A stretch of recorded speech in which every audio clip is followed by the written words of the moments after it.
मेरी ज़िंदगी का अदबी सफ़र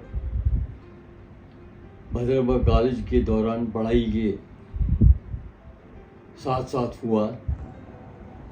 हमारे अजीम असातिज़ा होते थे जिनको लिखने का भी शौक़ था और वो हमें अक्सर शौक़ दिलाते थे कि हम भी कुछ न कुछ लिखते रहें। इसी वजह से मैंने भी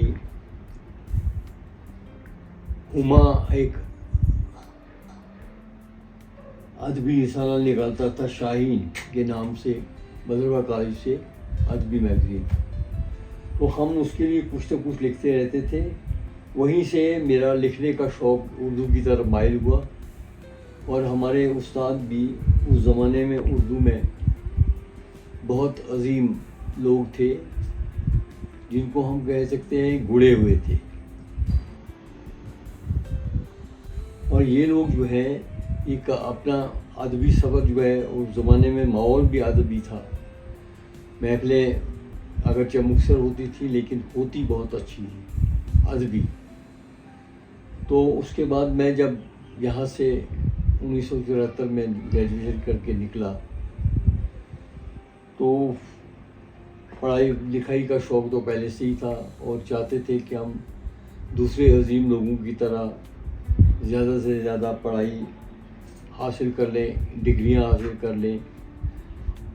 इतना शौक़ तो था ही, लेकिन साथ में ये भी ख्याल होता था जहन में कि हम जितना पढ़ेंगे उतनी अच्छी नौकरी मिल जाएगी। और इसी गर्ज से जम्मू जाने का इत्तेफाक हुआ 1974 के बाद।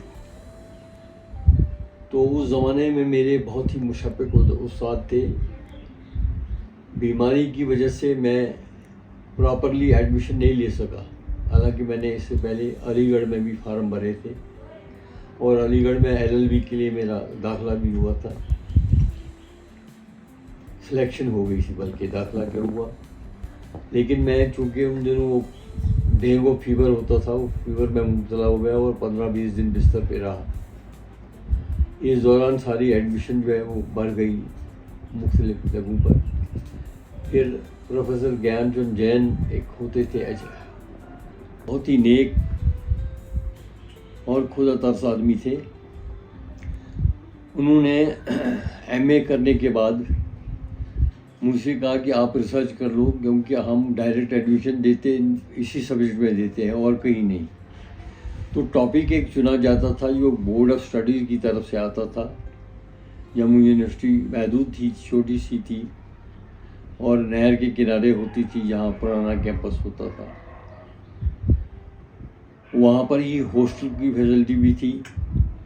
तो मैं हॉस्टल में रहने लगा और डॉक्टर ज़हूर साहब चूँकि डिपार्टमेंट आते जाते थे इसलिए उनने ख़ुसूसी तवज्जो में मुझ पर दी और मुझे ये टॉपिक दे दिए इन पर लिखने के लिए। पहले डिसर्टेशन लिखवाई जो उसूल था, फिर बाद में ये टॉपिक जो है ये अप्रूव हो गया board of studies Jammu university से। तो ये टॉपिक मुझे दिया गया, ये लतीफ़ुद्दीन अहमद अकबर आबादी शख्सियत और कारनामे। तो मैंने शुरू कर दिया डिसर्टेशन। अप्लाई करने के बाद मैंने अपना रिसर्च शुरू किया और मैं अलीगढ़ भी गया, दिल्ली भी गया, आगरा भी गया। और जो टॉपिक थे वो मेरे उस वक़्त ज़िंदा थे, अगरचे उनकी उम्र 91 साल थी। लतीफ़ुद्दीन अहमद साहब आज भी वो आगरा में ही रहते हैं उनके। वहाँ से मैंने अपना रिसर्च शुरू किया और अलीगढ़ और आगरा आता जाता रहा। जम्मू है अपना ठिकाना था ही, तो जम्मू में भी मैं रिसर्च के सिलसिले में बिज़ी रहा और बड़े शॉर्ट कहना चाहिए टाइम में, बहुत कम वक्त में डॉक्टर ज़हूर साहब की मेहरबानी और डॉक्टर मंजर आज़मी साहब की शफ़ाकत की वजह से मैंने 3 साल के अंदर अंदर थीसिस मुकम्मल कर दी और 1980 में मुझे डिग्री अवार्ड हुई PhD की। तो PhD की डिग्री अवार्ड होने के बाद फिर रोज़गार की तलाश निकली शुरू हुई। इत्तफ़ाक़न एक पोस्ट एक एडवर्टाइज हुई उर्दू के लेक्चर की, मैंने अप्लाई किया और 83 कैंडिडेट थे जिनमें मैं अकेला PhD था। इस बिना पर मेरी सिलेक्शन हो गई। और वैसे भी उस दिनों बड़ा सख्त था एक रूल, नहीं ईमानदारी और काबिलियत की बिना पर नौकरी मिलेगी। तो शेख मोहम्मद अब्दुल्ला मरहूम वो उस ज़माने में चीफ मिनिस्टर थे। तो 1980 में मुझे वो 1981 में मुझे वो डिग्री के बिना पर अकेला, चूँकि PhD था और एक ही पोस्ट थी, इसलिए मुझे सेलेक्ट किया गया। फिर मेरा सफ़र जो है वो चलता रहा। आहिस्ता आहिस्ता मैं बहुत सी किताबें पढ़ता भी था, बहरहाल शौक़ पढ़ने का था। तो साथ में मैंने लिखने का काम जो शुरू किया था वो जारी रखा।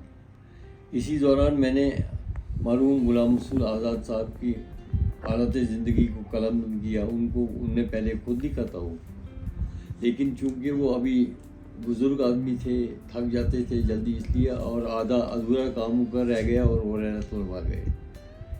उसके बाद मैंने उनकी वो हालात ज़िंदगी जो है वो पूरी कर ली, दूसरा हिस्सा उसका लिखा। और इस तरह मैंने जो भी मेरा अदबी मवाद था थोड़ा बहुत, वो मुख्तलिफ़ किताबों, मुख्तलिफ़ रसालों में छपता रहा। वो मैं उनसे भी राब्ते में रहा। अलीगढ़ यूनिवर्सिटी की शमशाद मार्केट में मैंने चूँकि एक जान पहचान भी पैदा कर ली थी, इसलिए वो लोग भी मुझे अक्सर मुफीद मशवरों से नवाजते थे।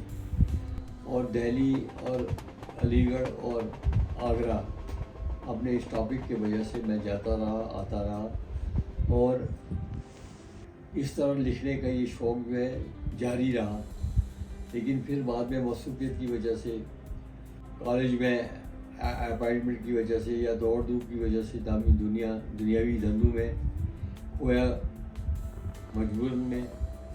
और इस तरह मेरा जो ये लिखने का शौक़ उतना ज़्यादा परवान नहीं चढ़ सका। लेकिन गनीमत है कि जो कुछ भी लिखा वो कहीं ना कहीं पब्लिश हुआ, या फिर बच्चों को पढ़ाया तो वो भी मुंतकिल ही हुआ हमारा नाल में। तो ये अल्लाह का लाख का शुक्र है। ये गेट भी मैंने ही बनवाया था। ये वहाँ गैस, ये था गैस का चैम्बर, गैस प्लांट, उसके ये निकाल के तो हमने इसको इधर रख दिया तो बनाया ही है। इसके अलावा कंस्ट्रक्शन का भी काम होता रहा। और आज़ाद साहब जो है पापा, आपने हमेशा हमारे लिए एक फाउंडेशन बनाई जिसमें प्यार, सेक्रीफाइस और स्ट्रेंथ है। और हम चाहते हैं कि पूरी दुनिया को पता चले कि मेरे पापा जैसे इंसान बहुत कम मिलते हैं।